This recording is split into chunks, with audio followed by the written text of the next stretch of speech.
Kita masuk kepada kitab yang kedua. Ini ya, kurang lebih ya, sama tapi ada tambahan. Insyaallah ada faedahnya. Bismillahirrahmanirrahim. Su'ila Syekh Muhammad bin Abdul Wahhab rahimahullahu taala an ma'na la ilaha illallah.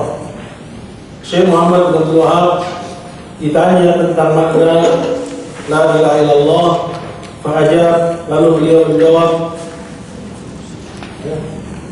i'lam rahimakallah anna hadhihi al-kalimah hiya al-fariqah baina al-kufri wal Islam. Ketahuilah semoga Allah Subhanahu wa taala ya memberikan kamu rahmatnya bahwa kalimat ini merupakan kalimat pembeda antara kufuran dan Islam. La ilaha illallah adalah fariqah. Maksudnya siapa aja yang mengucapkan la ilaha illallah dari orang non muslim ya, kemudian lisannya mengucapkannya, maka dia muslim dan meninggalkan kekufuran. Ya, begitu juga barang siapa dari orang Islam ya ahli la ilaha illallah yang membatalkannya, maka dia keluar dari Islam dan berpindah kepada milah, kepada agama. Jadi fariqah itu pembeda. Pembeda itu maksudnya bukan dari satu sisi aja.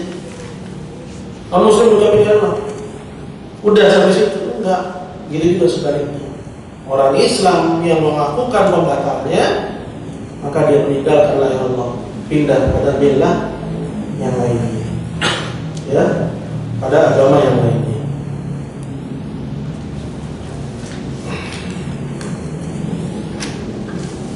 Hiya fariqatu bainal kufri wal Islam.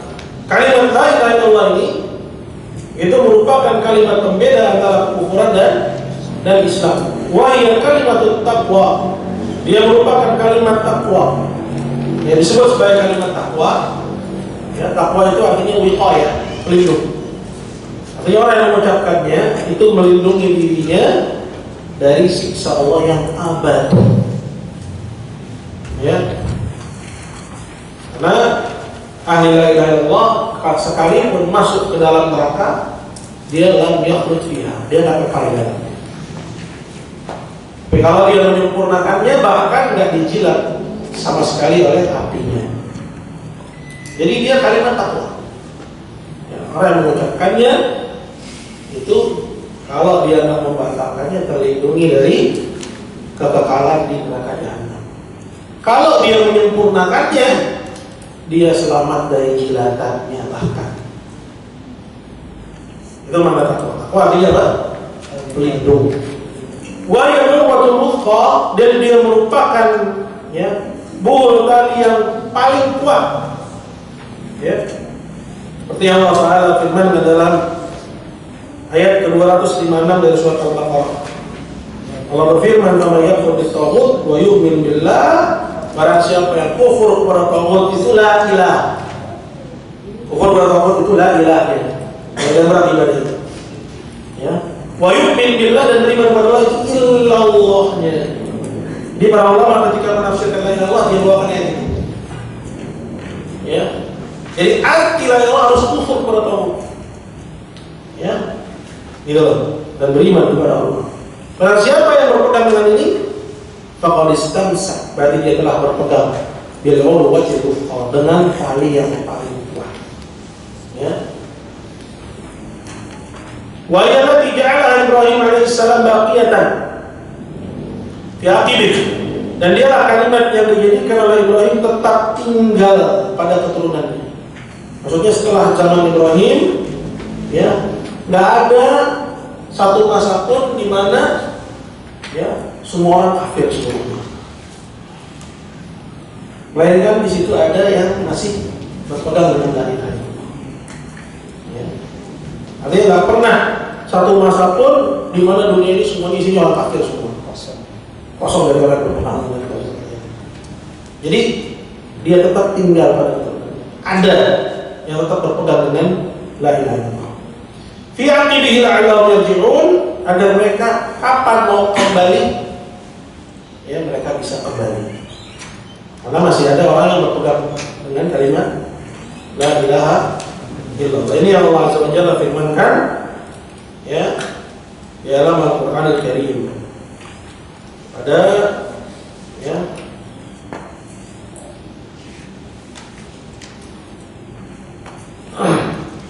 sudah, ya,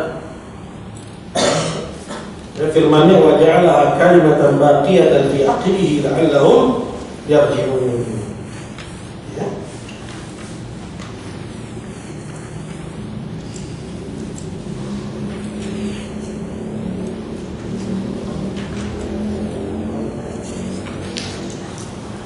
Kemudian berkata penulis, qala wa laisa al-muradu qawluha bil lisani ma'a jahli bi ma'na. Tapi yang dimaukan dari kalimat ini itu bukan sekedar pengucapan lisan, ya, disertai dengan, ya, kejahilan akan maknanya. Artinya bukan cuma ucapan lisan, ya, terus orang itu nggak paham akan maknanya, ya. Melainkan dituntut dari kalimat ini, di samping ucapan lisan juga apa? Harus paham maknanya, ya.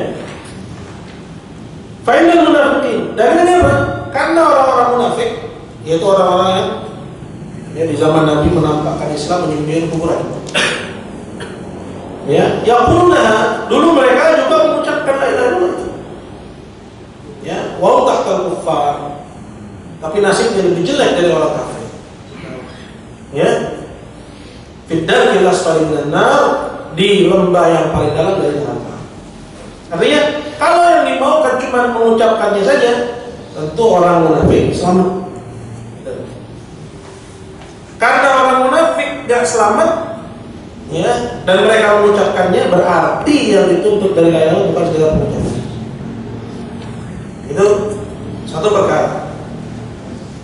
Perkara lain, ya, secara tersirat di sini, orang yang sudah mengucapkan kemudian melakukan pembatalnya, ya, itu lebih jelek daripada orang kafir asli. Tahu nggak? Ya, karena kan orang-orang itu bilang, ya, kenapa dikafirkan? Bukannya mereka sudah mengucapin la ilaha illallah. Ini syubhatnya musyrikin dan para pembela musyrikin. Sebut oleh Syekh Muhammad dalam kasus syubhat. Udah mengucapkan la ilaha illallah, udah, ya, beriman dengan Quran, beriman dengan Nabi, percaya kepada hari kebangkitan. Kok tega-teganya kalian samakan kami dengan orang musyrikin? Kita bilang nggak sama, kalian lebih parah, gitu kan? Tadi di Wahid Arba disebut lebih parah, di sini disebut lebih parah. Sama ya? Sama. Yang bilang lebih ringan siapa? Azirun, para penduduk surga. Justru dalam disiplin, ya, ilmu tauhid, ya, dari para imam dakwah Najriyah, orang yang mudah mengucapin la ilaha illallah, orang yang mudah beriman dengan Quran, beriman dengan Nabi, beriman dengan hari kebangkitan, kemudian membatalnya, itu lebih jelek daripada orang kafir asli. Nggak ngerti nih bacanya sambil lalu ya. Itu kan jelas-jelas dikatakan juga oleh Syekh Muhammad Ibrahim, ya, di sini juga diisyaratkan dia sudah mengucapkan itu justru lebih buruk. Orang lain munafiqin yaquluna wa hum tahtal kuffar. Kembali kepada persoalan, karena sesungguhnya orang-orang munafik itu mengucapkan la ilaha illallah dan nasibnya lebih buruk daripada orang-orang kafir. Fidar jelas kali benar, di neraka yang paling dalam. Ya, berarti yang dimaukan oleh Yesus dia apa? Yang dituntut dari la ilaha illallah itu bukan cuma mengucapkan. Itu fokusnya ke situ. Maka dia sholat mereka sholat. Pada orang-orang munafik sholat dan sedekah. Ya, itu yang namanya munafik. Nabi sholat, mereka ikut sholat. Nabi puasa, mereka ikut puasa. Nabi jihad, mereka ikut jihad. Mereka nggak berani menampakkan kekufuran. Kenapa? Karena kapan orang munafik menampakkan kekufuran, ya maka kafir. Karena definisi pengertian nifaq, ya, ilahul Islam wa kufur, menampakkan keislaman dan menyembunyikan kufuran. Jadi yang sekarang nih yang Islam munafik kafir mereka. Kalau dibilang munafik, dia bilang munafik. Munafik itu ya sholat sama kita, gitu. Munafik itu ya kita puasa dia, ya. Mereka menjaga lisannya dan mencaci agama, cuman kekufurannya diumpetin dalam dada. Itu yang namanya munafik. Balik pada persoalan.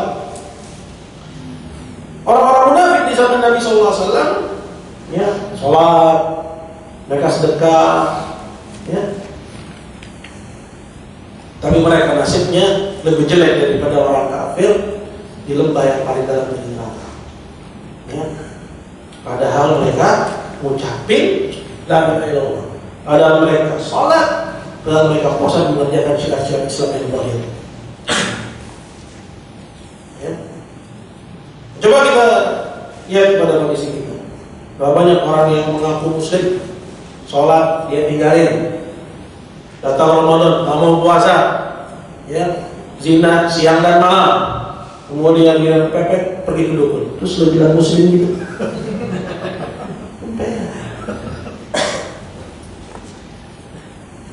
Nah ini orang munafik menampakkan keislaman, menampakkan kufuran, kemudian sholat, dia sholat, Nabi puasa, Nabi dia.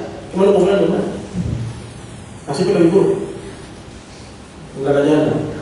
Ya ini terang-terangan ninggalin sholat, jalan Ramadan terang-terangan nggak puasa, ya zina siang dan malam, ya. Kemudian dia kepepet pergi ke dukun dan bilang muslim, alhamdulillah. Ya. Ya berlindung kepada Allah dari butanya basirah. Itu namanya buta basirah. Ya, gara-gara yang perasaan atifiyah, sehingga petunjuk agama itu hilang. Soalnya dia adalah teks-teks yang tidak bermakna, yang tidak bisa diaplikasikan dalam keseharian. Lanjut. Kemudian berkata penulis, qala lakin al-muradu qawluha, tapi yang dituntut darinya adalah mengucapkannya. Ma'a ma'rifatiha bil qalb, disertai dengan pemahaman dengan hati, pengenalan dengan hati akan maknanya. Wa mahabbatuha, dan mencintai kalimat ini, karena dia sudah tahu bahwa ini yang benar, maka dia cintai kalimat itu. Wa mahabbatu ahliha, dan mencintai sesama pemeluknya. Jadi yang jadi ukuran wala wal bara bukan yang lainnya selain lihat ada nggak la ilaha illallah pada orang itu. Terserah lo mau ngaji yang siapa. Lo mau dari pengajian mana? Cukup lo ada nggak la ilaha illallah dalamnya, maka dia saudara. Bukan saudara itu ikhwan kita karena ada satu pengajian. Bila pengajian bukan ikhwan. Langsung. Jadi ukuran wala itu la ilaha illallah. Ya. Wa mahabbatuha, dan mencintai kalimat ini. Wa mahabbatu ahliha, dan dia juga mencintai siapa aja yang ada padanya kalimat itu. Ya. Dia cintai kenapa? Karena kalimat ini gitu. Wa bughdu man khalafaha, dan membenci siapa aja yang menyelisih kalimat ini. Wa mu'adatuhu, dan memusuhinya. Itu yang dituntut dari la ilaha illallah. Ya, jadi bukan sekedar pengucapan. Kama qala Nabi sallallahu alaihi wasallam, seperti yang disabdakan oleh Nabi sallallahu alaihi wasallam, man qala la ilaha illallah mukhlishan, barang siapa yang mengucapkan la ilaha illallah dan dia ikhlas. Berarti tidak cukup cuma mengucapin, tapi harus ikhlas. Wa fi riwayatin khalisan min qalbi, dan pada riwayat yang lain dan dia ikhlas dari dalam hatinya. Berarti tidak cukup dengan mengucapkan. Wa fi riwayatin shadiqan min qalbi, jujur dari dalam hati. Berarti tidak cukup hanya dengan lisan. Wa fi haditsin akhar, dan dalam hadis yang lain, man qala la ilaha illallah wa kafara bima yu'badu min dunillah. Barang siapa mengucapkan la ilaha illallah dan dia kufur, maksudnya dia ingkar kepada apa-apa yang disembah selain Allah. Jadi nggak cukup hanya dengan ucapan lisan. Ini isyarat kepada syurut la ilaha illallah. La ilaha illallah itu punya berapa? 8 syarat. Kalau disebut syarat, sama seperti syarat sahnya sholat. Taharah dulu, baru sholat. Belum taharah, nggak ada sholat. Begitu juga syurut la ilaha illallah kalau kita konsekuen. Penuhi dulu, baru sah la ilaha illallah. Nggak terpenuhi, maka nggak sah. Ada 8 syarat. Ilmun, pertama paham. Maka orang yang nggak paham alias jahil nggak sah. Nah, gimana bisa ada uzur bil jahl dalam masalah la ilaha illallah? Sedangkan syarat pertamanya harus paham. Itu salah aja deh. Yang belok-belok nggak mau dah kita mah. Syarat pertama la ilaha illallah bilang berilmu. Maksudnya berilmu di sini bukan yang kita tahu ilmu waris, ilmu jinayat, hukum potong tangan, bagi hukum raja, bukan makna yang benar, makna lain. Ilmu, yakin. Yang kedua yakin, dia yakin akan kebenaran la ilaha illallah. Berarti yang ragu belum terpenuhi syarat. Wa ikhlas, yang ketiga hanya mengharap wajah Allah. Berarti yang mengharap selain wajah Allah dia belum memenuhi syarat. Yang keempat jujur, berarti yang mengucapin dia bohong, pura-pura, dia belum memenuhi syarat. Yang kelima mahabbah, dia mencintai kalimat ini, yang masih ada kebencian kepadanya, belum memenuhi syarat. Yang keenam iqtiad, dia tunduk kepada kandungan dari la ilaha illallah itu, berupa nafi isbat. Menafikan ibadah dari selain Allah, menetapkan ibadahnya untuk Allah. Berarti yang belum tunduk, belum memenuhi syarat la ilaha illallah. Dan yang ketujuh qabul, dia menerima konsekuensi dari kalimat ini, dan yang belum menerima, belum memenuhi syarat. Yang kedelapan yang tidak usah disebut, dia kufur pada apa saja yang diibadahi selain Allah. Nah, ini tentang syarat-syarat. Berarti kalau ada syaratnya, nggak cukup hanya ucapan di lisan. Ila ghairi dzalika min al-hadits. Penulis melanjutkan, dan yang lain sebagainya dari hadis-hadis adalah yang menunjukkan ala jahalati aktsari nas bi hadhihi syahadah, akan jahilnya kebanyakan manusia terhadap syahadat ini. Karena kebanyakan manusia menyangka bahwa cukup hanya dengan pengucapan lisan.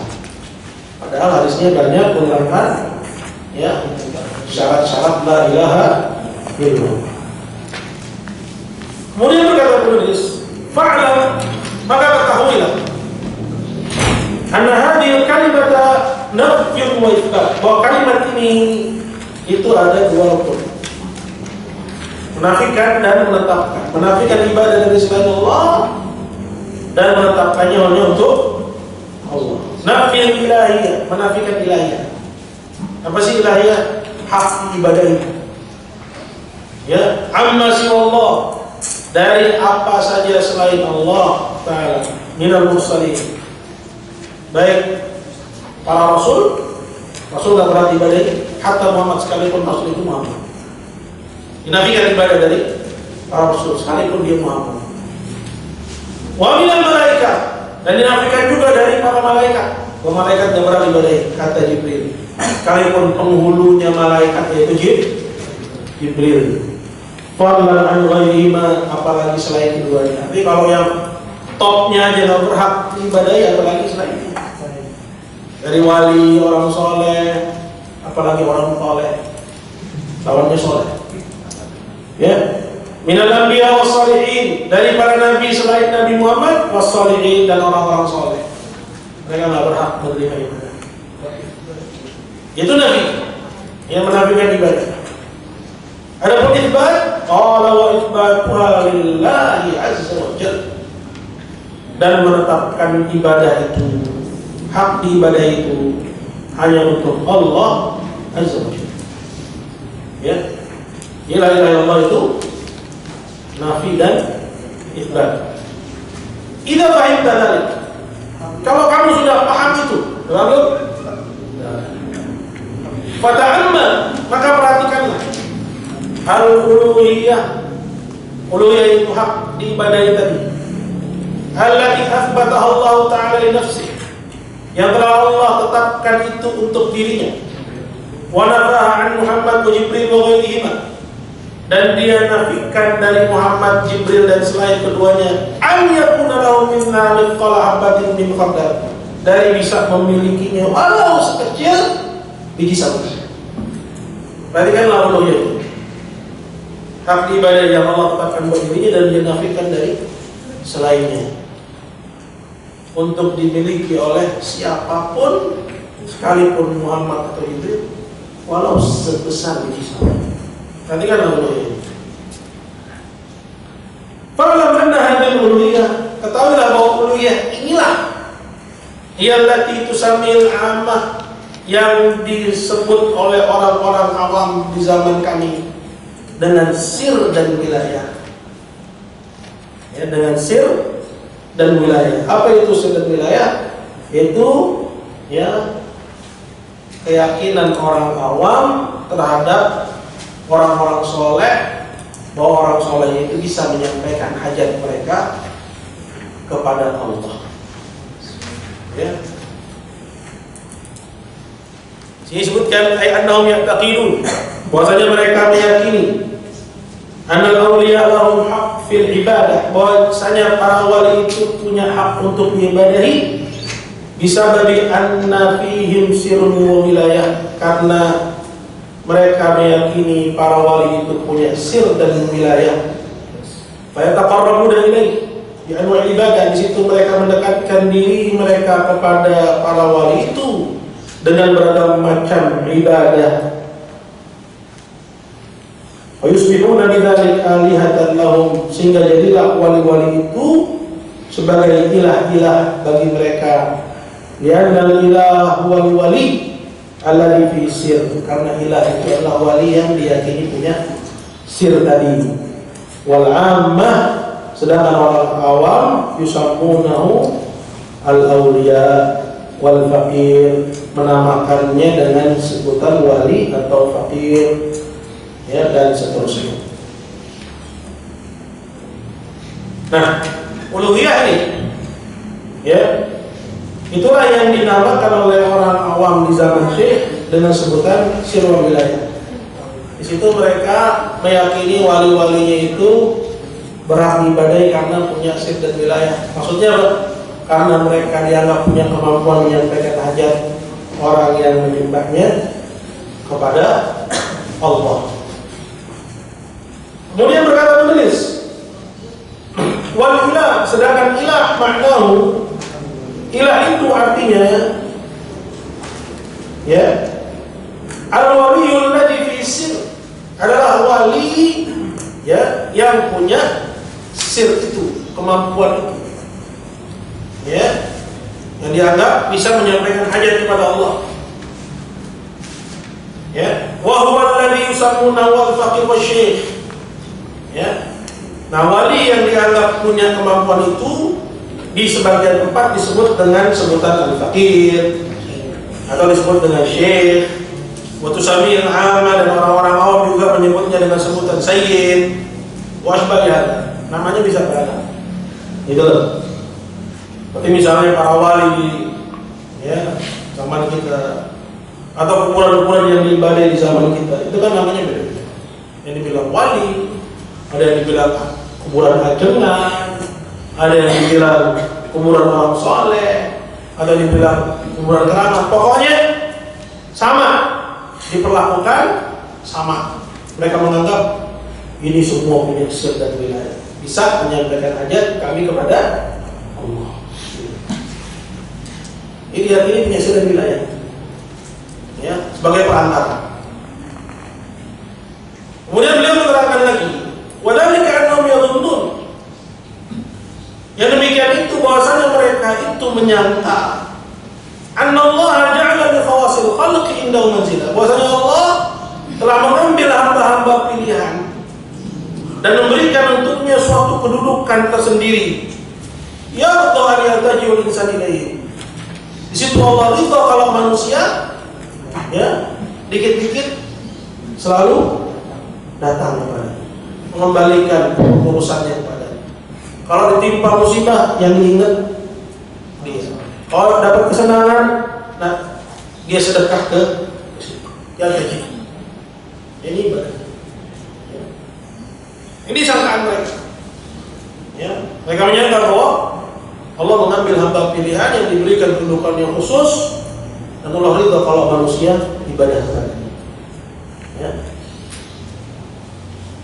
Wa yarjuhum, dan mengharap kepada mereka, wa yastaghithu bihim, dan minta keselamatan melalui mereka, wa yaj'aluhum wasitatan bainahu wa bainallah, dan manusia menjadikannya sebagai perantara antara dia dengan Allah.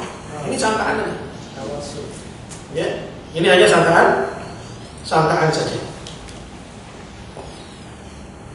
Kemudian kata beliau, qala falladzina yasumu al-syirk fi zamanina annahu wasaiqu. Maka pihak-pihak yang diklaim oleh pelaku kesyirikan di zaman kami ini bahwa mereka itu adalah perantara-perantara mereka dengan Allah, humul ladzina yusammihimul awwaluna al-alihah. Itulah yang disebut oleh orang-orang musyrikin dulu dengan sebutan ilah-ilah. Ini penjelasannya ya dari Syekh, sebetulnya Masya Allah ya. Cuman kita butuh ta'amul di sini. Ya, ini Syekh sedang menyamakan antara kesyirikan musyrikin dulu dan kesyirikan musyrikin di zaman ini. Sesembahan musyrikin dulu dengan sesembahan di zaman ini. Ya, musyrikin dulu menyembah ya para wali dan orang-orang soleh, begitu juga orang musyrikin di zaman ini. Cuma ada beda nama. Kemudian Syekh ingin menerangkan ini sama aja sebenarnya. Betul? Yang dijadikan orang-orang musyrikin di zaman kami, kata Syekh, bahwa mereka itu perantara mereka dengan Allah, itu juga yang dulu orang-orang musyrikin di zaman Nabi menyebutnya dengan sebutan ilah-ilah. Ya, karena ilah tadi disebut sebagai apa? Yang dianggap bisa menyampaikan hajat kepada Allah. Maka sekarang kan gitu juga. Ya. Maka kesimpulannya apa? Wal wasitatu wal ilah. Perantara itulah disebut dengan bahasanya ilah. Orang musyrikin dulu mengambil orang-orang soleh sebagai perantara, mereka bilang ilah. Ya. Nah, orang sekarang juga menjadikan orang-orang soleh sebagai perantara. Sebenarnya sama. Nah, saya ingin klopkan nih. Wal wasitatu, dan yang dijadikan sebagai perantara orang musyrik sekarang itulah ilah ya yang diibadai oleh musyrikin zaman dulu gitu. Maka faqaulur rajul, kalau ada orang bilang la ilaha illallah, ibtalu lil wasiyah, itu membatalkan adanya perantara gitu. Ini luar biasa penjelasan tersebut. Ya. Ya, jadi orang-orang di zaman Syekh mengambil perantara-perantara beribadah kepada Allah. Itulah yang dulu disebut dengan ilah di zaman Nabi SAW oleh orang musyrikin. Maka ketika orang mengucapkan la ilaha illallah, itu sebenarnya tidak ada perantara gitu. Dalam ibadah. Gitu.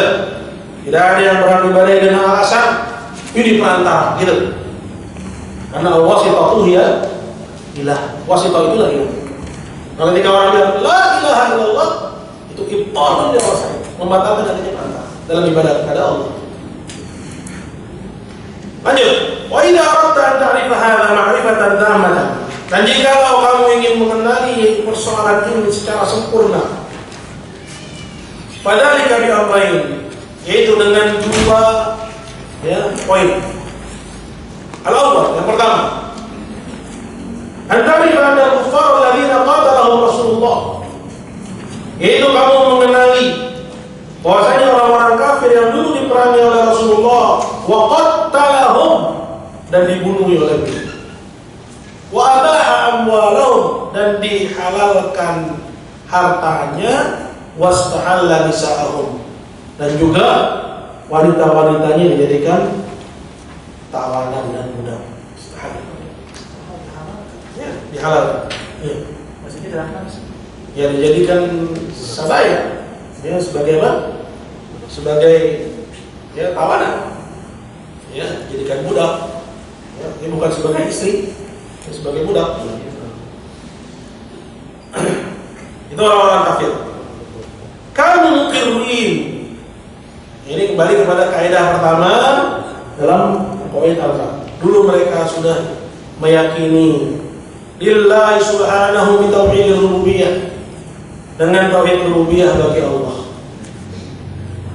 Wa annahu la yakhluq, yaitu bahwasanya tidak ada yang menciptakan, wala yarzuq, dan tidak ada yang memberi rezeki, wala yuhyi wala yumiit, tidak ada yang menghidupkan dan mematikan, wala yudabbirul umura, dan tidak ada yang mengatur semua urusan illallah wahdah, kecuali Allah SWT.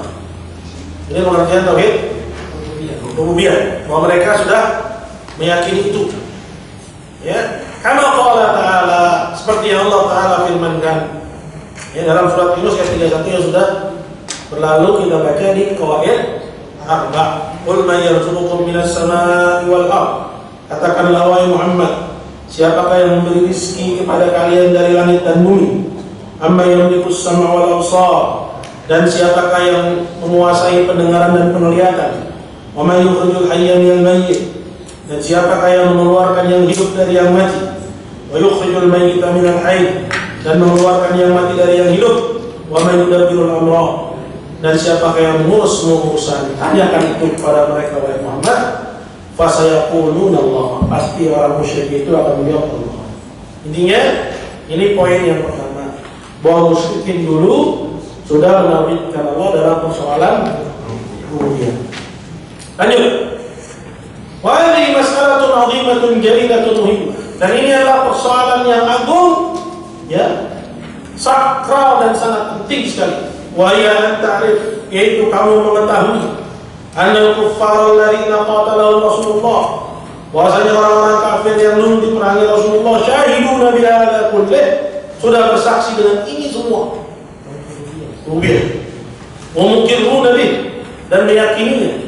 Wa ma hadza, namun kendati begitu, lam yudkhilhum dzalika fil Islam, tauhid itu enggak jadi modal yang cukup untuk mereka menjadi muslim. Ya, artinya standar keislaman itu bukan pada tauhid rububiyah. Walam yuharrim dima'um, tauhid itu belum mengharamkan darah mereka, ini masih halal. Wala amwalahum, begitu juga harta mereka. Wa kanu aidan yatasaddaqun, padahal di samping itu mereka sudah sedekah. Wa yahujjun, sudah ngerjain haji. Wa ya'tamirun, sudah ngerjain umrah. Wa yata'abbadun, dan sudah ngerjain ibadah-ibadah lain. Wa yatrukuna asya' minal muharramat, bahkan meninggalkan hal-hal yang menurut mereka itu haram.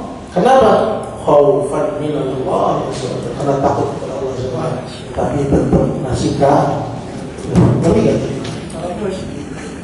Ya, merinding kita membaca kitab-kitab Syekh Muhammad. Orang musyrik dulu itu mengerjakan ibadah, ya, bersedekah, udah haji, bahkan, ya, udah umrah, udah tawaf labbaik Allahumma labbaik. Bahkan tadi, ya, patungan buat renovasi Ka'bah, bahkan mereka beriklan, nggak boleh ada harta haram dalam, ya,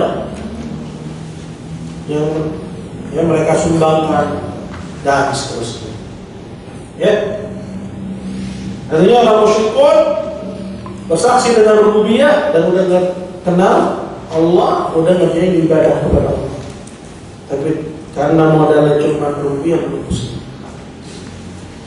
Walakin dalam wasani, ini poin yang kedua. Walladzi kaffarahum, poin kedua inilah yang menjadikan mereka kafir. Ya, di samping apa? Keimanan mereka dengan rububiyah dan udah ngerjain ibadah. Ya, wa halal dimahum, dan menjadikan darah wa amwalahum serta harta mereka itu halal. Wa annahum lam yashhadu lillahi bi tauhidil uluhiyah wa tauhidil ilahiyah, yaitu bahwasanya mereka belum bersaksi dengan tauhid uluhiyah atau tauhid ibadah. Mereka masih ibadah kepada Allah, di samping itu mereka juga ibadah kepada selain Allah. Belum memenuhi nafi ibadah. Ya, itu yang disebut dengan belum bersaksi dengan tauhid uluhiyah. Masih ngerjain ibadah untuk Allah, sholat, puasa, zakat misalnya. Kita aplikasikan dengan zaman kita sekarang. Ketika ada musibah, pergi ke Gunung Lawu, pergi ke Gunung Kawi, pulang dari Gunung Kawi, sholat, puasa, zakat. Habis sholat, puasa, zakat, ketika ada musibah, pergi ke Mukus, pulang dari Mukus, sholat, puasa, zakat. Jadi belum ada nafinya, masih isbat doang. Gitu. Itu yang dimaksud dengan belum bersaksi dengan tauhid uluhiyah. Jangan melari mana pikiran kita. Itu ada depan kita loh. Ya, nggak ada nih. Ngerti ya? Ini soalnya di sebagian teks-teks ini nggak punya makna, nggak bisa diaplikasikan. Itu seolah nggak bermakna dengan bisa diaplikasikan. Enggak dengan kita. Ya, dia memiliki makna dan bisa diaplikasikan. Paling tidak kita semangat, lebih semangat dakwahin mereka, gitu. Kasihan nangis kita. Ya kalau dia itu orang tua kita, kalau dia itu orang yang kita cintai, nggak ngerti syahadat, nggak ngerti lagi mengucapin di lisan. Ya, jika minta tolong, dia minta tolong ya Jibril, ya Israfil. Bukan minta tolong kepada Allah, dia panggil ya Jibril, ya Israfil. Ketemu gue. Gitu kan? Kita harus nuzul, kita harus surga insyaallah. Amin. Amin. Ya. Tapi sama orang yang nggak ngerti syahadat, cuma ngucapin doang, sholat, puasa, zakat, tapi dia nggak paham lah. Mati dalam keadaan begitu. Kita terus berdakwah, ya ketemu, gitu. Kamu ini ketemu. Ya. Ahli la ilaha illallah syurga, orang yang nggak paham la ilaha illallah, pasti di. Wassalamualaikum warahmatullahi wabarakatuh. Lanjut. Jadi ini perkara yang kedua yang menjadikan mereka kafir, halal darah dan hartanya, yaitu bahwa mereka belum bersaksi dengan tauhid uluhiyah. Ya, belum bersaksi dengan tauhid uluhiyah, tapi ya udah ibadah kepada Allah, tapi ibadah juga kepada selain Allah, gitu aja. Nggak ada yang susah, nggak ada yang baru. Gitu. Ya kan? Allah musta'an. Wa huwa al-ilahiyah. Apa itu tauhid ilahiyah? Tauhid ibadah, yaitu meyakini la yud'a wa la yurja, wa tidak boleh diseru, tidak boleh diharapkan illallah wahdah. Tidak boleh menyeru dan tidak boleh berharap kecuali kepada Allah Subhanahu wa taala. La syarika, tiada sekutu baginya. Wa la yustaghatsu bi ghairihi, enggak boleh minta keselamatan kepada selainnya. Wa la yudbah bi ghairihi, enggak boleh menyembelih untuk selainnya. Wa la yundar bi ghairihi, enggak boleh bernadar untuk selain Allah. La limalakin muqarrab wala nabiyil mursal, tidak kepada malaikat yang dekat kedudukannya dengan Allah, tidak berarti ibadah, walaupun dekat kedudukannya dengan Allah. Wala nabiyil mursal, begitu juga nabi yang Allah utus, sekalipun tinggi kedudukannya, tidak berarti ibadah. Karena ibadah itu tadi hanya milik Allah semata. Itulah tauhid Islam. Faman istaghatha bi ghairihi, maka barang siapa minta keselamatan kepada selain Allah, faqad kafar, berarti dia telah kafir. Orang-orang itu bilang ini kafir mutlak. Kita bilang dalam persoalan yang terang, ya, yang mutlak itu muayyan, terserah kita mau bilang apa. Kenapa? Karena ini terang. Karena kalau bilang kafir mutlak berarti apa? Tidak kafir sampai dengan hujjah. Berarti belum tidak hujjah orang sudah sampai kepada Al-Quran, gitu kan? Sedangkan Allah bilang, "Unzirakum bihi wa man balagh." Barang siapa yang sampai Quran dan teriak itu. Ya, padahal Allah Subhanahu wa taala bilang, "Rusulun mubasysyirin wa mundhirin alla yakuna lin-nasi 'alaihi hujjah." Agar tidak ada lagi alasan setelah itu para rasul. Sampai masih bilang masih punya alasan. Ini bertentangan dengan ayat. Jadi mutlaknya di sini muayyan. Ya, faman istaghatha bi ghairihi faqad kafar. Barang siapa minta keselamatan kepada selain Allah, maka berarti dia telah kafir. Ya. Wa man dzabaha li ghairihi faqad kafara. Dan barang siapa menyembelih untuk selain Allah, dia telah kafir. Wa man nadhara li ghairihi faqad kafara. Dan barang siapa bernadar untuk selain Allah, dia telah kafir. Wa asbahi dzalik. Dan seterusnya. Ya. Wa tamammu hadza. Dan kelengkapan akan hal ini adalah an ta'rifa anna musyrikin alladziina qatalahum Rasulullah. Adalah kamu mengenali bahwasanya orang-orang musyrikin yang dulu diperangi Rasulullah kanu yad'una as-salihin, dulu yang mereka sembah adalah orang-orang soleh seperti malaikat wa Isa dan Isa wa Ummah dan ibunya wa Uzairan dan Uzair wa ghairihim minal awliya dan selain mereka dari wali-wali. Ya, ini tambahan pengetahuan. Ya, mereka menyembah ya kepada selain Allah, di samping mereka menyembah Allah. Siapa sih? Ya, selain Allah mereka sembah. Saya kasih tahu, mereka itu orang soleh. Para wali, para malaikat, para nabi. Ya. Maka baru biasa, tapi mereka kafir gara-gara menyembah orang soleh. Mereka di samping pengakuan mereka, ya Allah Subhanahu wa Ta'ala Ar-Raziq Mudabbir. Di samping pengakuan mereka dengan tauhid rububiyah. Mereka berkata, "Idza arafta hadza," maka jika kamu sudah mengetahui hal ini, sudah tahu kan? Sudah? Ya. Arafta makna la ilaha illallah. Taulah kamu makna la ilaha illallah. Ya. Wa arafta anna man nakha nabiyya, dan taulah kamu bahwa barang siapa menyeru seorang nabi, atau malakan atau malaikat, atau nadabau atau manggil-manggilnya, atau istaghatha bihi atau minta keselamatan dengannya, faqad kharaja minal Islam, berarti dia telah keluar dari Islam. Wa hadza huwal kufrul ladzi qatalahum alaihi Rasulullah. Inilah kekufuran yang dulu Nabi sallallahu alaihi wasallam perangi. Jadi kekufuran yang dulu perangi Nabi itu apa?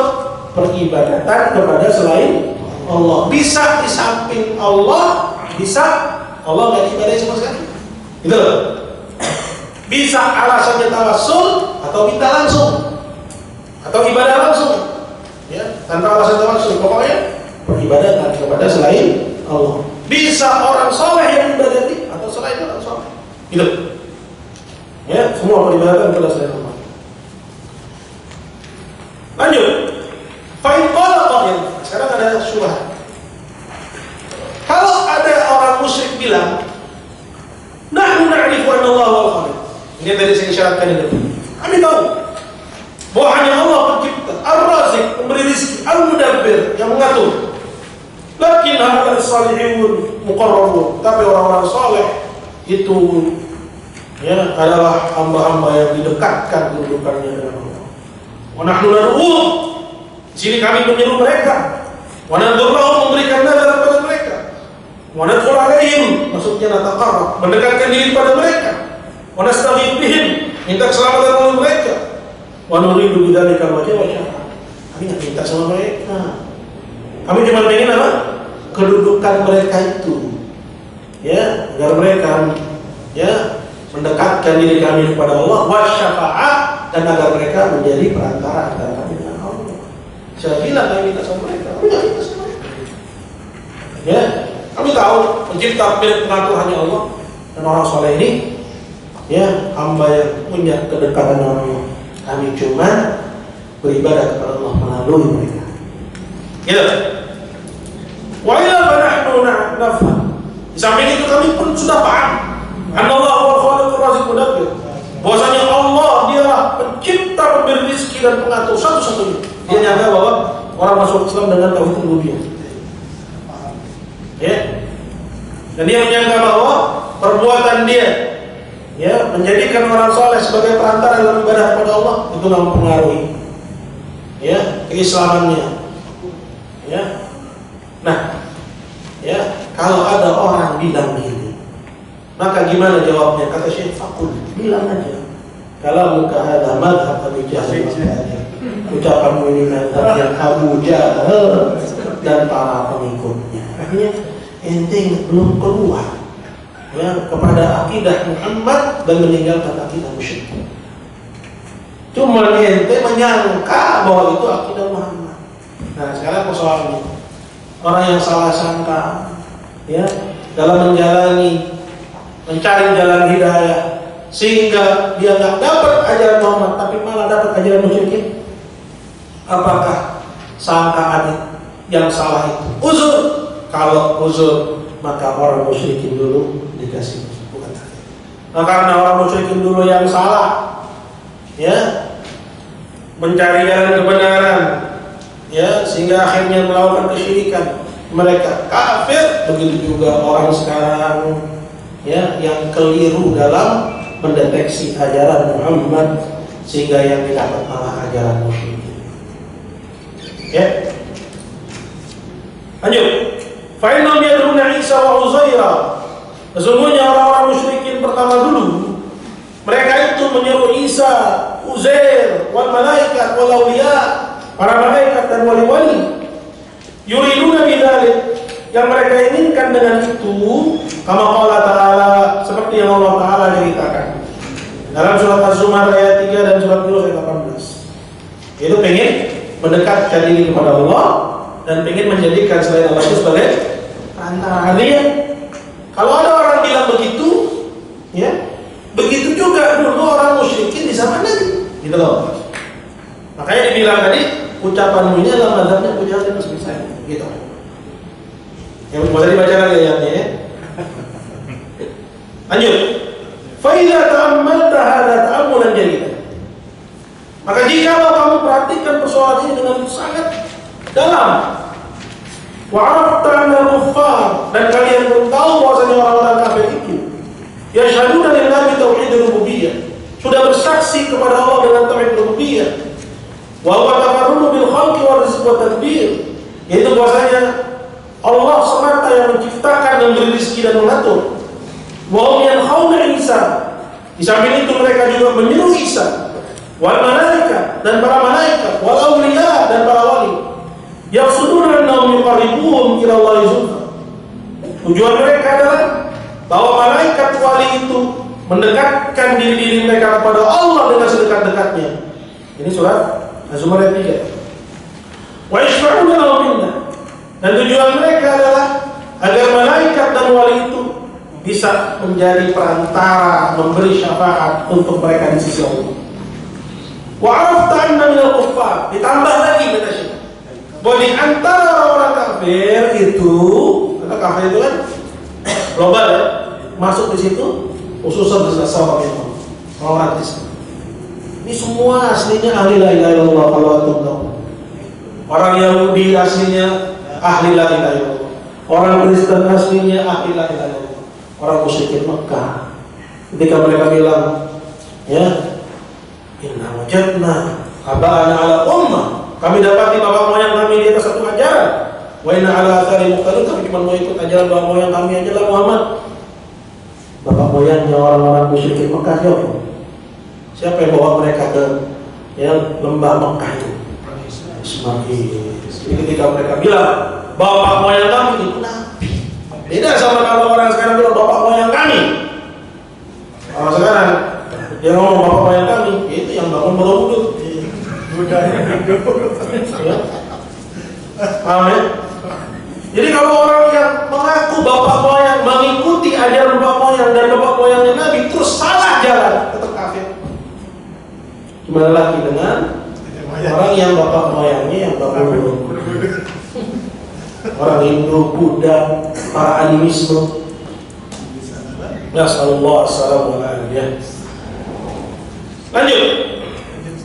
Wa arafta anna minal kuffar, dan kalian pun tahu bahwasanya di antara orang-orang kafir itu, khususan an-nasara minhum, terlebih khusus orang Kristen dari mereka, man ya'budullaha la ilaha. Ada dari orang-orang Kristen itu, ya, yang beribadah kepada Allah siang dan malam. Ya kan? Ada di antara orang Kristen itu para rahibnya, para biarawan-biarawatinya selalu beribadah kepada Allah, selalu berdoa kepada Allah, gitu ya.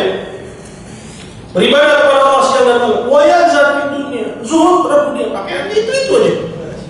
Ya, satu warna. Biarawan dari satu warna. Ya, zuhud terhadap dunia.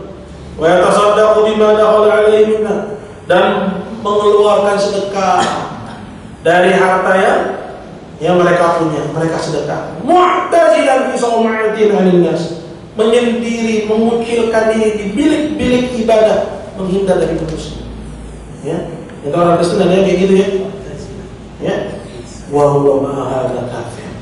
Tapi kendati begitu dia tetap orang kafir.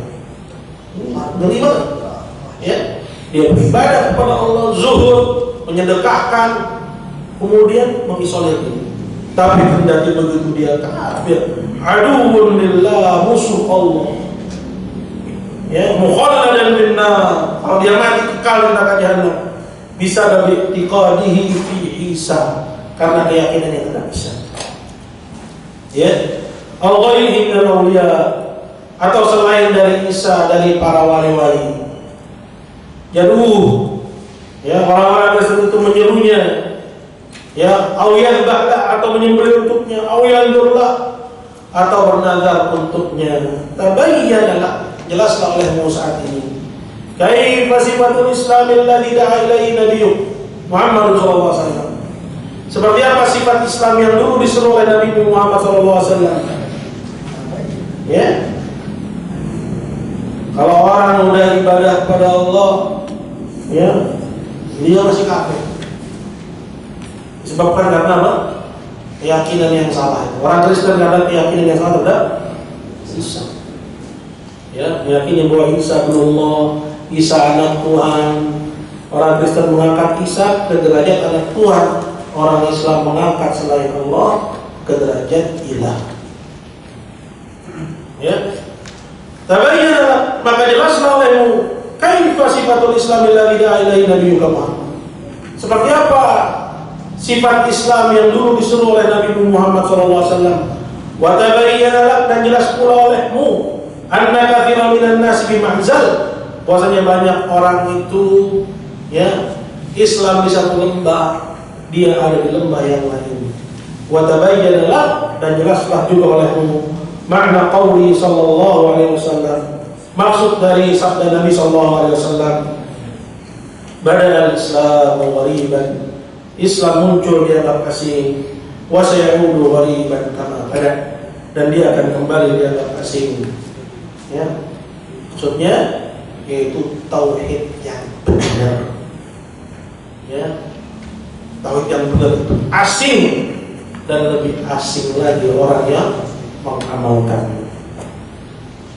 Ini mulai yang Masya Allah dari Syekh, ya, Muhammad bin Wahab, ya, di mana beliau yang menerangkan bahwa, ya, makna dari la ilaha illallah yang sahih itu, yang benar itu yang mengandung konsekuensi yang berat. Ya, sekalipun orang itu sudah ibadah, sudah yang mendekatkan diri kepada Allah, tapi kalau dia punya, ya, keyakinan kufur, ya, itu kaidah. Namanya kekufuran itu, ya, menggugurkan pahala. Nah, gimana lagi bisa dikatakan seperti yang dikatakan oleh sebagian, ya, bahwa, ya, kekufurannya dia itu, ya, tidak merusak keislamannya. Ini kan bertabrakan dengan kaidah-kaidah yang sudah dibangun. Allahu a'lam bishawab. Lanjut. Fallallah ya ikhwan, maka takutlah kalian kepada Allah wahai saudaraku. Tamassaku bi asli dinikum, peganglah pokok agama kalian ini.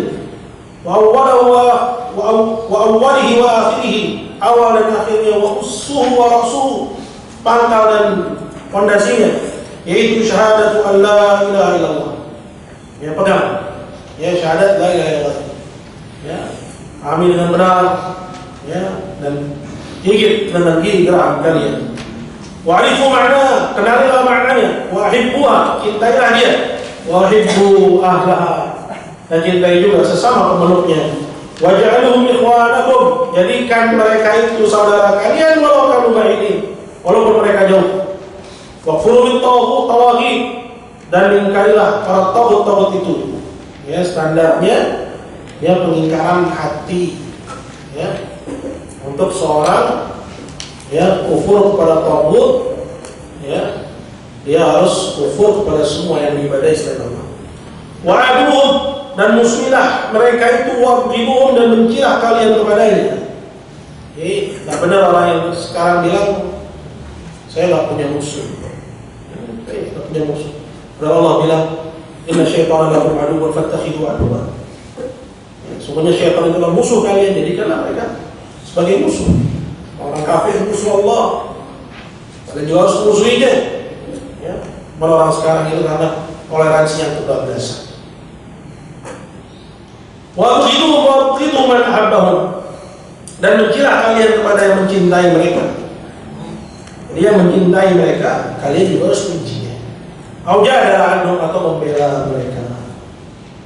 Ya, jadi yang membela ya al-musyrikin, membela para taghut, ya wajib bagi kita ya untuk membenci mereka. Aw lam yukaffirhum, atau tidak mau mengkafirkan ya mereka. Kafirkan para taghut. Begitu juga orang-orang yang beribadah kepada selain Allah, ya, wajib bagi kita untuk memusuhinya. Atau dia mengatakan, ma'ala yaminhum, tidak ada tanggung jawab apapun padaku berkenaan dengan mereka. Ini orang yang masa bodoh. Atau dia bilang Allah mengorbankan kepadaku perihal mereka. Faqad kadzaba hadza, dia telah berdusta Allah atas nama Allah dan membuat-buat kebohongan. Faqad kallaqahu Allah Ta'ala bihi, sungguh Allah telah bebankan kepada mereka persoalan mereka itu untuk mereka kufur kepadanya, ya, mengkafirkannya, mendakwahinya. Waftarada 'alaihim kufri bihim, dan Allah wajibkan atas mereka untuk kufur kepada mereka. Wal bara'atu minhum, serta berlepas diri dari mereka. Walau kanu ikhwanuhum wa auladukum, walaupun orang-orang musyrik itu saudara-saudara mereka dan anak-anak mereka sendiri. Fallahu ya ikhwani, maka ingatlah Allah wahai saudaraku, tamassaku bidzalik, berpeganglah kalian dengan hal itu. La'allakum talqawna rabbakum, semoga kalian bertemu dengan Rabb kalian, wa antum la tusyrikuna bihi syai'an, dan kamu tidak menyekutukan Dia dengan sesuatu apapun. Allahumma tawaffana muslimin, ya Allah wafatkan kami sebagai orang Islam. Wal hikna bis-shalihin, dan kumpulkanlah kami bersama orang-orang saleh. Ya. Lanjut, ini ada sedikit lagi ya. Wa nahtimil kalam bi ayatin, maka marilah kita tutup pembicaraan kita ini dengan sebuah ayat. Dzakara Allah Ta'ala fi kitabih, yang Allah sebutkan dalam kitabnya. Tubayyinu laka anna kufra musyrikina min ahli zamanina, yang menerangkan kepadamu bahwa kekufuran orang-orang musyrikin zaman kita ini a'zam, lebih jelek, min kufri alladziina qatalahum Rasulullah, dari kekufuran orang-orang musyrik yang dulu diperangi oleh Rasulullah sallallahu alaihi wasallam. Allah Ta'ala berfirman, wa idza masakum dhurru fil bahr, dan apabila mereka kalian ditimpa kesulitan di lautan, dhalla man tad'una illa iyyah, hilanglah siapa yang biasa kalian seru kecuali Allah. Falamma najjakum ilal barr, nah ketika Allah selamatkan kalian ke daratan, a'radtum, kalian pun kembali berpaling, maksudnya kembali menyekutukan Allah. Wa kana al-insanu kafura, dan sungguh manusia sangat-sangat ingkar. Maka Allah wa'il kufar, pada ayat ini Allah telah sebutkan tentang orang-orang kafir itu. Annahum idza massahum dhurr, bahwa ketika mereka ditimpa musibah, tarkus sada wal masyayikh, di situ mereka meninggalkan sesembahan-sembahan yang biasa mereka seru. Falam yad'u ahadan minhum, tidak ada seorang pun yang mereka seru dari sesembahan-sembahan itu. Walam yastaghithu bihim, mereka tidak minta keselamatan melaluinya. Bal yukhlisuna lillahi wahdahu la syarika lah, bahkan mereka mengikhlaskan hanya untuk Allah semata, tidak ada sekutu baginya. Ini seperti yang sudah lalu, bahwa mereka di saat sempit hanya menyuruh Allah. Fa idza ja'a, tapi ketika mereka selamat lagi, asyraku, di situ mereka kembali syirik. Wa anta taral musyrikina fi min ahli zaman. Nah, sekarang kalian saksikan orang-orang musyrik ya di zaman kita ini, ya, Wala'alla ba'dhum yadda'i annahu min ahli ilm. Di mana bisa jadi sebagian mereka mengaku bahwa dia adalah ahli ilmu. Orang yang banyak ilmu, wa fi zuhud, dan bahkan zuhud orangnya, wa ijtihad wa ibadah, dan orang yang sungguh-sungguh dalam ibadah. Ila masautur, ketika ditimpa kesulitan, oh yastaghith bi ghairillah, dia pun bangkit minta keselamatan kepada selain Allah. Mithl ma'ruf, seperti minta keselamatan melalui ma'ruf. Ini tauhid yang ada di zaman Syekh wa Abdul Qadir Jailani, atau minta keselamatan melalui Abdul Qadir Jailani, wa ajal min haula, bahkan yang lebih mulia daripada yang sudah disebutkan, seperti Zaid bin Khattab, sahabi, ya, Zaid bin Khattab anak Umar, wa Zubair, dan Zubair sahabat. Wa ajal min haula, atau bahkan yang lebih mulia daripada sahabat siapa? Mithlu Rasulullah, seperti Rasulullah sallallahu alaihi wasallam. Ya, siapa dia? Orang yang katanya berilmu. Ketika ditimpa musibah, dia minta keselamatan kepada selain Allah. Padahal orang musyrik dulu ketika sempit justru cuma manggil Allah. Allahul musta'an. Hanya kepada Allah tempat kita minta pertolongan. Wa 'azam min dzalika wa atam, dan bahkan lebih dahsyat daripada itu dan lebih buruk, annahum yastaghithuna bit-tawaghit, bahwa mereka beribadah bukan kepada saleh, bukan kepada benda mati, tapi minta keselamatan melalui tauhid. Yang maksudnya orang-orang yang di masa hidupnya kafir, para wali yang di masa hidupnya menghalalkan yang Allah haramkan mati, kemudian disembah di samping Allah. Wal kafarah, atau orang-orang kafir, wal maradah, para pembangkang yang membangkang terhadap aturan Allah. Ya, Mithlu Syimsan wa Idris, seperti Syimsan wa Idris. Ini sembahan-sembahan dan tauhid-tauhid yang ada di zaman Syekh. Wa yuqalu lahu al-Ashqar, dan yang disebut dan dipanggil dengan sebutan al-Ashqar, wa Yusuf, dan Yusuf, wa amhalihim, dan yang semisal dengan mereka.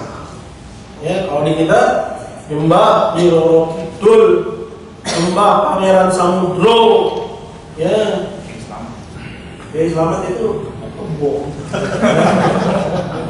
Kembok gak maksiat sama Allah. Masih lebih jelek yang nyembah Nyiro Kidul dan Semar. Begitu juga nyembah, ya, siapa? Ya, Pangeran Samudro yang diklaim bahwa dia berzina dengan ibunya. Ya, kemudian diyakini di tempat itu kalau orang mau sugih harus zina 7 kali dengan, ya, selain pasangan halalnya. Ya, ada zina, ada juga apa? Kesyirikan. Ya, itu bukan orang saleh. Karena kalau ceritanya benar berarti dia laku maksiat, kemudian kuburannya disembah di samping Allah Subhanahu wa taala. Atau Nyiro Kidul yang merestui kesyirikan, merestui kekufuran. Ya, itu lebih jelek kesyirikannya daripada orang-orang, ya, yang beribadah kepada hamba-hamba pilihan. Nah, di zaman Syekh ada Ashqar, ada Yusuf, dan seterusnya. Wallahu Subhanahu wa taala. Maka hanya Allah Subhanahu wa taala yang Maha Tinggi lagi Maha Mengetahui. Walhamdulillahi awwalan wa akhirah.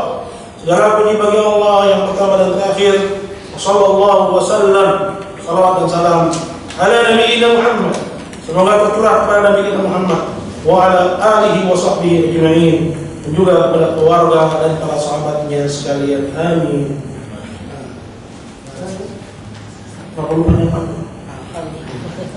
Ada pertanyaan? Allah, boleh langsung mendapat itu.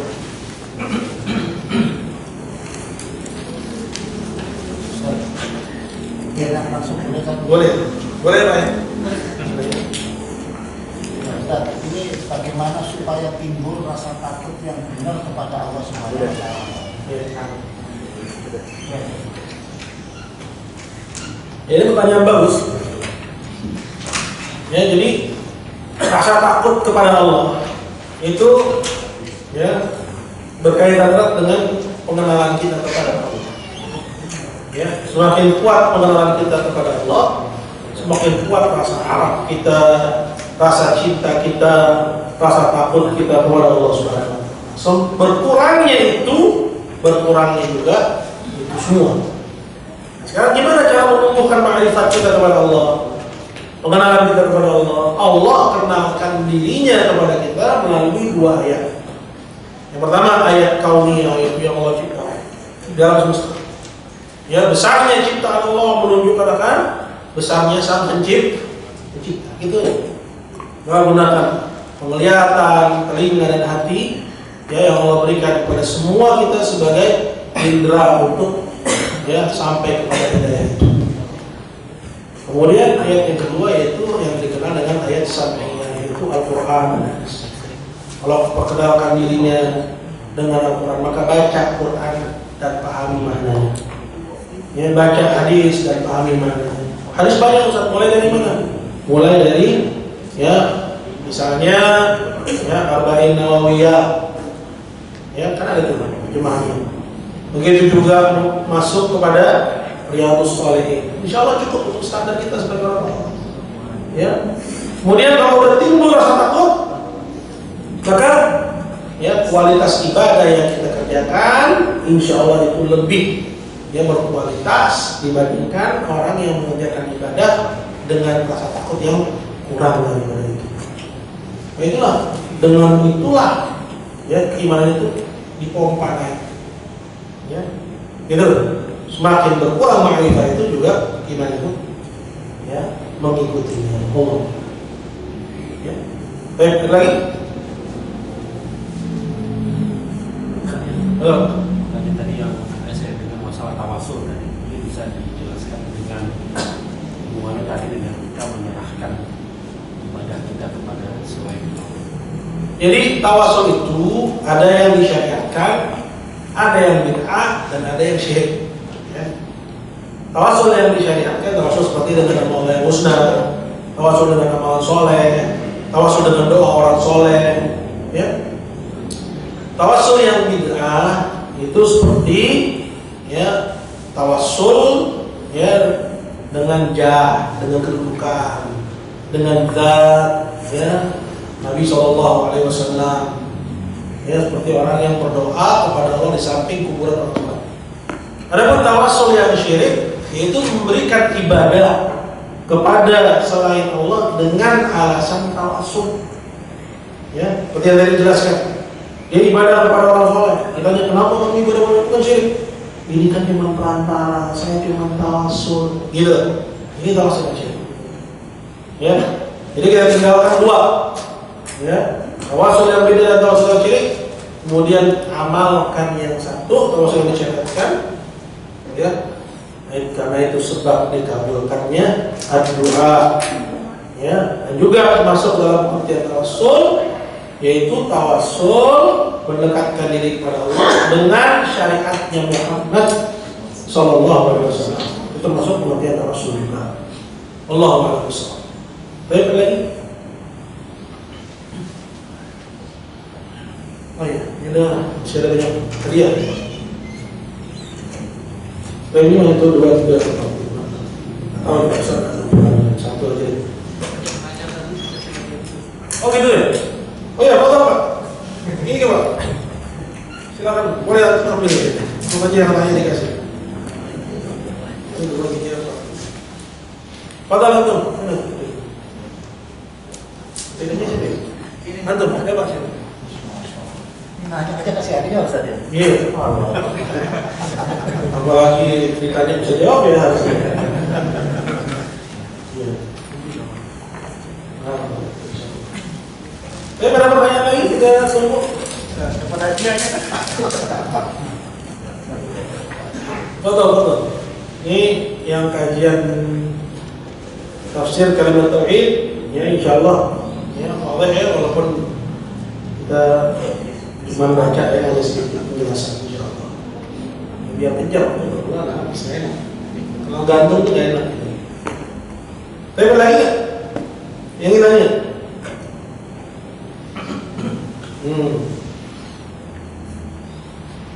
Baik, kalau nggak ada, ya tuh, coba. Ada juga Atau mau nanya apa mau buku?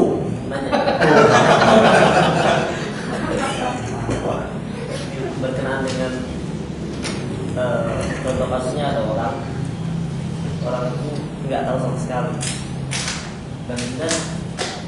apa itu? Ya perkara agama. Anda kan tahu perkara agama itu hal yang biasa sekedar sholat tapi nggak tahu maknanya, hanya sekedar ikut-ikutan. Dan kemudian juga tidak adanya dai yang benar-benar paham masalah ini. Jadi hanya dai kampung yang hanya sekedar ngajarin ngaji, baca Quran. Apakah orang-orang yang seperti itu masih dikatakan sesat? Sedangkan mereka kan nggak pernah belajar seperti saya sendiri kamu. Ini bahaya ini. Ini kan contoh kasus Ustaz. Saya di kampung. Iya, Bang. Contoh di kampung dulu kan kami tuh nggak tahu masalah kayak gini gitu kan, hanya sekedar diajarin ngaji dan Antum ya untuk paham tauhid nggak perlu belajar takbir Muhammad dulu. Ini cuma sarana aja. Ada Quran di samping antum bisa paham. Wa'budullaha wa la tusyriku bihi syai'an. Itu faedah dari usul sittah. Ya, 6 pelajaran ya usul sittah, 6 pokok fondasi dalam bahasa. Pokok yang pertama adalah tentang tauhid. Bahwa tauhid adalah perkara yang paling terang. Allah menjelaskannya dengan sangat gamblang, dengan bahasa yang bisa dipahami sampai oleh orang goblok sekali. Makanya pada masalah itu ada bijak. Jadi nggak perlu belajar kawaid arba baru paham tauhid. Nggak perlu belajar ya tafsir kalimat tauhid baru paham tauhid. Ada Quran. Ini cuma wasilah aja buat orang-orang yang bangetan kayak kita gitu. Ya. Kenapa? Karena penjelasan tadi udah dibilang Allah takaffal, udah menanggung dia sendiri yang langit. Apa ada yang lebih terang penjelasan daripada Allah? Tidak ada yang lebih terang daripada Allah. Itu. Terus? saya lanjut di sana. Iya. Jadi kan di sini pengalaman saya di sini kampung. Jadi kan kita nggak ada yang jelaskan walaupun ada Quran, tetapi nggak ada yang jelaskan, kita hanya sekedar baca dan pun ibadah pun hanya sekedar ikut-ikutan. Kita bicara masalah tauhid ya. Tauhidnya ya. Soalnya kan kita di lingkungan saya itu kan semua mayoritas tuh tarekat Naqsabandiyah gitu kan. Jadi kita tuh emang nggak pernah bahas-bahas masalah yang seperti ini gitu. Seperti itu. Jadi gimana Ustaz? Apakah masih? Jadi gitu ya. Itu konsekuensi dari pokok pertama dari usul sittah ke situ. Bahwa Quran itu dalam persoalan tauhid itu terang. Siapa aja yang sampai kepadanya Quran dengan artinya udah sampai pada keterangan. Nggak usah ada ustaz dari kota, nggak usah baca, nggak usah Muhammad keluar. Karena siapa yang baca artinya jelas. Wa'budullaha wa la tusyriku bihi syai'an. Terus sekolah S1, S2, S3 untuk paham itu. Ya, ibadah kepada Allah, jangan sekutukannya dengan sesuatu. Maka rabbuka alla ta'budu billahi. Allah memutuskan jangan kalian ibadah kecuali kepadanya. Ya. Wa anna al-masajida lillah. Bahwasanya masjid-masjid itu milik Allah. Fala tad'u ma'allahi ahad. Jangan kalian beribadah kepada ya selain Allah, di samping kalian beribadah kepada Allah. Begitu. Ini kan kasus seperti ini kan gak ada yang menerangkan tauhid, padahal ada yang lebih afdol yang menerangkan persoalan tauhid. Siapa itu? Allah sendiri. Cuma dia lebih mendahulukan mendengar dari pimpinan tarekatnya ketimbang keterangan. Jangan bilang belum tegak hujah, udah tegak hujah ini. Terus gimana dia? Kalau dia melakukan syirik akbar, dia bukan musyrik. Tapi kalau yang tidak lihat dia melakukan syirik akbar, Allah di atas satu masalah. Ya siapa yang mengucapkan la ilaha illallah, ya maka dia muslim sampai kita tahu bahwa dia mengatakan. Jadi nggak bisa kita hukum pukul rata karena kampung saya ya Islamnya tarekat Naqsabandiyah. Tapi kita nggak bisa satu persatu. Secara umum kan begitu ya. Nah? Secara umum mereka Islamnya tarekat Naqsabandiyah. Tapi satu persatu kita masih memastikan, gitu loh. Tapi kalau memang dia ikut ke situ, kemudian dia ungkapkan apa yang dia pahami akan mana lain-lain Allah, bahwa itu adalah bertentangan dengannya, atau kita lihat dia menyembah selain Allah Subhanahu Wa Taala, sampai kepada kita berita bahwa dia melakukan syirik akbar, maka yakini bahwa dia telah kafir kepada Allah. Ya, seperti itu. Ya, jadi jangan bilang lagi belum tegak hujah. Kenapa? Karena tadi persoalan yang terang Allah sendiri yang nanggung penjelasannya. Siapa aja yang udah sampai padanya Quran, udah tegak padanya. Itu konsekuensi dari Allah SWT. Pokok pertama dari Al-Usul Sittah. Baik, untuk Kalau jelaskan lagi tentang masalah takbir muayyan, asalnya berapa? sebelum Sebelum jelasin tentang takbir muayyan dengan selain takbir muayyan. takfir itu ada dua. Muayyan itu langsung kepada personnya. Misalnya fulan kafir. Kafir yang kedua adalah kafir mutlak, yaitu kepada perbuatan. Nah, di kalangan ulama itu ada kaidah. Wa takfir mutlak itu enggak mengharuskan takfir muayyan. Jadi betul kaidahnya. Cuma aplikasinya dalam persoalan yang sama. Kenapa kita bilang itu? Karena kalau kita aplikasikan dalam persoalan yang terang, berarti konsekuensinya apa? Coba perhatikan di sini. Ya, misalnya dalam persoalan yang sama, perbuatannya kufur orang yang nggak kafir sampai dengan pada Yahudi. Kami dipindahin ke persoalan yang terang, pantas tidak? Sedangkan dalam persoalan yang terang Allah sudah tanggung penjelasannya. Gitu loh. Tinggal lihat aja, udah sampai pada Quran sudah. Gila nggak? Enggak. Dia melakukan syirik akbar. Ikhtiari, ya, dengan sukarela atau dipaksa sukarela. Jadi mutlaknya muayyan dalam persoalan yang terang. Gitu. Ya. Jadi nggak ada istilahnya takfir mutlak dalam persoalan yang terang. Kecuali kalau kita, ya, orangnya misalnya gila, ya, kita pastikan dulu. Tapi ini di luar pembahasan, ya, atau orang melakukan syirik akbar karena nggak sengaja. Tapi ini persoalannya di luar pembahasan. Karena kita sudah bingkai persoalan ini, ya, dengan bingkai yang terang. Ya, siapa aja yang melakukan kesyirikan, ya, dengan sukarela dan tanpa paksaan. Jadi kan kita bingkai. Berarti keluar di situ orang gila, keluar di situ orang yang melakukannya karena dipaksa, ya. Kemudian melakukan syirik akbar yang jelas seperti menyembah selain Allah, menyembelih untuk selain Allah. Sangat bisa lagi disebut takfirnya takfir mutlak, nggak bisa. Kenapa? Karena kalau kita bilang lagi takfirnya mutlak, berarti kita akan nabrak kaidah tadi. Ya, di mana persoalan yang terang itu Allah yang menanggung penjelasan. Ya, karena takfir mutlak itu gitu sifatnya, tidak kafir sampai dengan penyembah. Ini untuk persoalan yang sama. Nanti kalau tidak hujah kan, kalau takfir mutlak kan, karena persoalannya sama. Ya, tapi kalau persoalannya terang, ya, siapa aja yang sudah sampai penyembah kan, dalam ijma nggak ada istilah takfir mutlak dalam persoalan yang terang. Ya mungkin sebagai orang akan terperanjat dengan istilah ini, tapi memang seperti itu. Ya, takfir mutlak itu hanya dalam persoalan yang sama.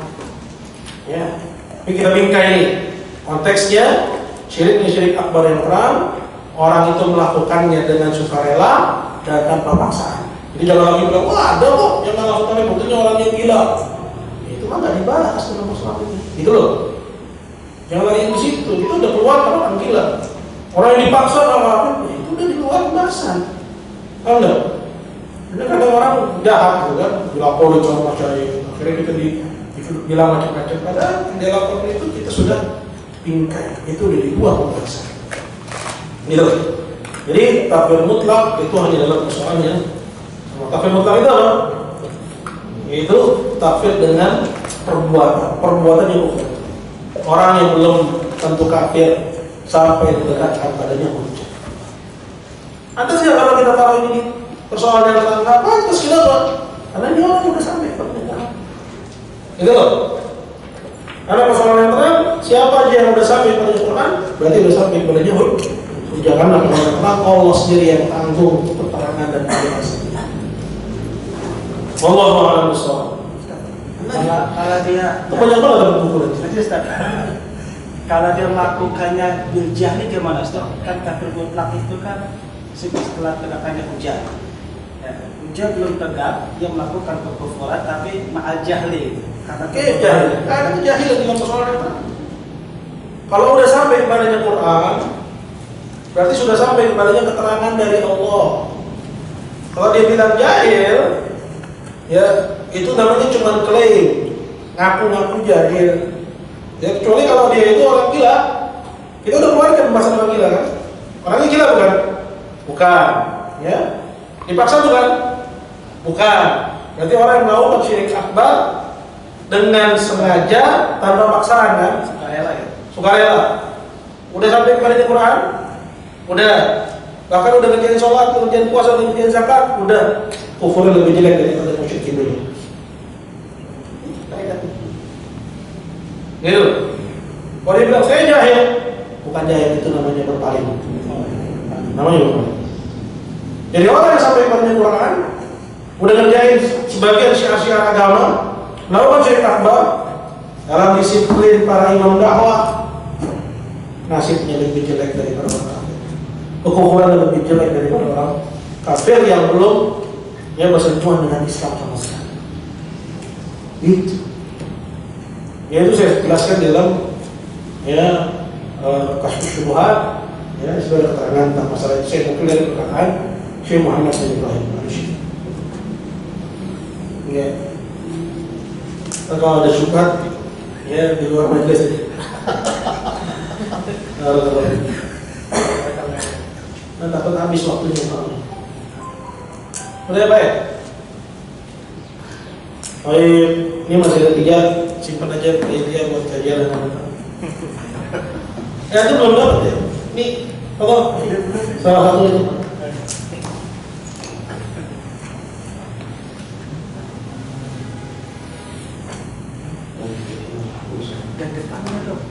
Baik, kita cukupkan sampai di sini. Ya, jazakumullahu khairan. Semoga apa yang disampaikan ada manfaat. Kurang lebihnya saya mohon maaf. Subhanakallahumma wa bihamdik, asyhadu an la ilaha illa anta, astaghfiruka wa atubu ilaik. Assalamualaikum warahmatullahi wabarakatuh.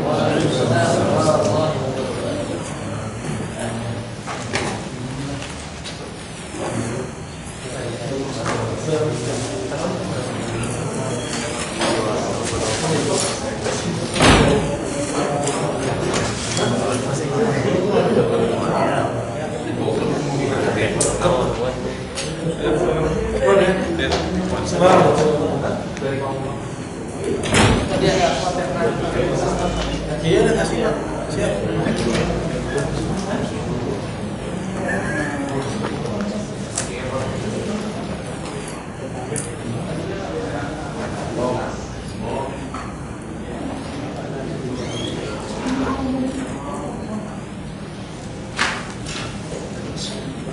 Ini.